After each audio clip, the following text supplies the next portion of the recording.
جنون اور آخرت پر فی الواقع یقین رکھتے ہیں. میں نے اس پر لکھا یعنی آخرت کو محض مانتے ہی نہیں. قرآن مجید نے الفاظ تبدیل کیے ہیں. پیچھے ایمان کا لفظ استعمال کیا تھا, یہاں یقین کا لفظ اختیار کیا. یعنی آخرت کو محض مانتے ہی نہیں, ہر طرح کے ریب و گمان سے بالکل پاک ہو کر اس پر یقین رکھتے ہیں. یہ بات کہ میں خدا کو مانتا ہوں, آپ نے مانا اور ایک طرف رکھ دیا اپنے اس عقیدے کو. میں رسولوں کو مانتا ہوں, اس میں بھی ٹھیک ہے, سچا ایمان, حقیقی ایمان, یہ سب چیزیں اپنی جگہ.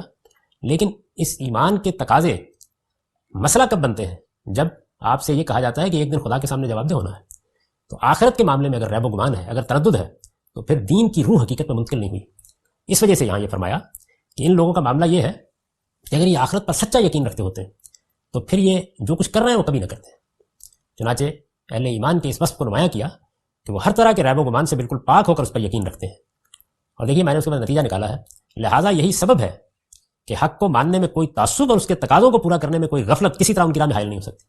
یعنی اگر آخرت پر یقین ہے تو یہ ہو نہیں سکتا کہ ایک حق سامنے آئے اور آدمی محض تعصب کی وجہ سے اس کو رد کر دے, اس لیے کہ وہ یہ جانتا ہے کہ میں اگر یہ راہ اختیار کر رہا ہوں تو اصل میں اپنی وہ راہ کھوٹی کر رہا ہوں جو مجھے قیامت میں جنت تک پہنچائے گی.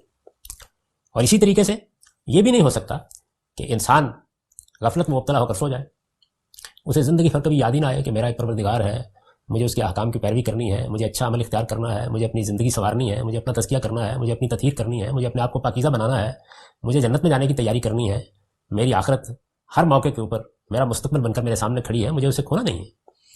تو آخرت پر سچا یقین ہی ہے جس کے نتیجے میں آدمی کے عمل میں بھی